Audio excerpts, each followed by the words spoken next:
Dr. Scribner.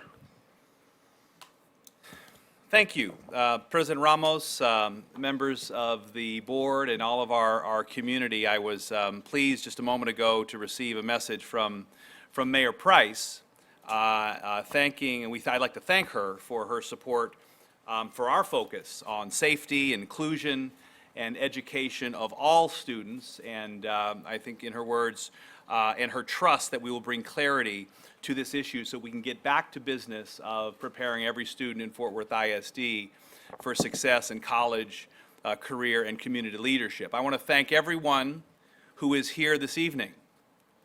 I want to thank you for allowing me the opportunity to share with our community the guidelines that have spent so much time in the news over the last 24 hours.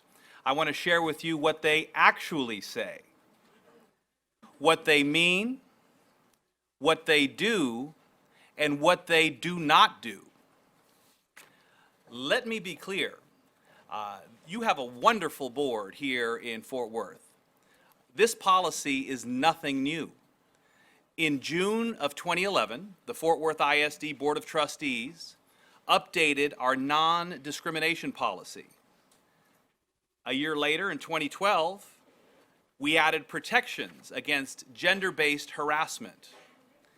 I am proud of the guidelines that we've developed.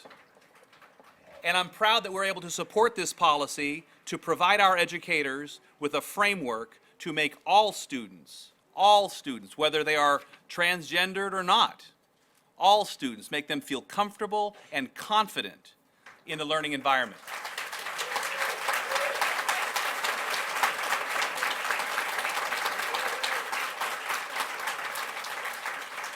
And quite frankly, there's no need to applause, because this board and this school district has always accommodated individual student needs in Fort Worth ISD.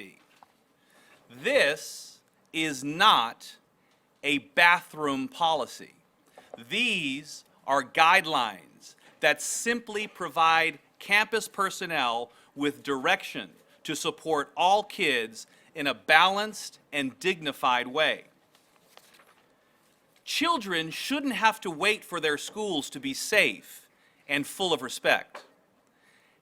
Every time we allow any student to believe that another student would be harmed or disrespected, students may wonder, what will happen to them next? When we create a supervised, safe, and respectful place, everyone's privacy and dignity is honored. Our board's mission is to prepare all students, for success in college, career, and community leadership.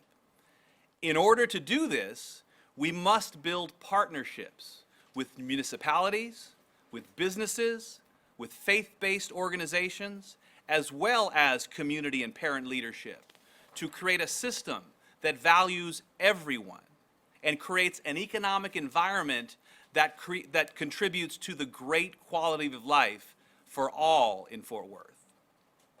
Now, I understand this is a tough issue, and there are strong and legitimate feelings on both sides. But these complicated issues are not handled well by press conferences and social media posts. I respect the Lieutenant Governor's opinion, but I also respectfully disagree.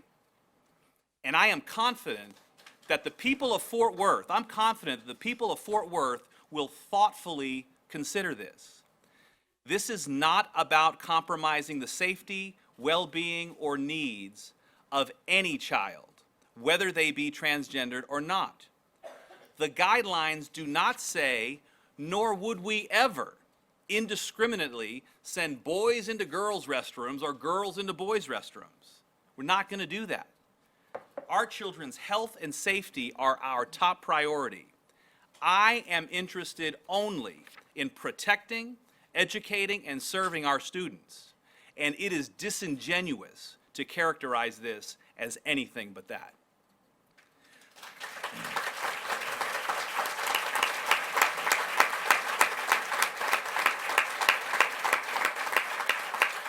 We will always strive to engage with parents,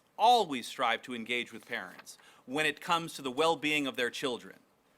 Unfortunately, not every child comes from a safe and supportive home. When a child expresses concern for their health and safety at home, for any reason, the professional staff at Fort Worth ISD, they are ethically required to investigate and to protect that student if necessary. I, too, am a parent of a young lady in a Fort Worth ISD school. And as a parent, I am eager to hear from any other parent who may be concerned, so that we may address their concerns and continue the business of teaching and learning and preparing all students for success in college, career, and community leadership. Thank you, President Ramos. That concludes my report. Thank you.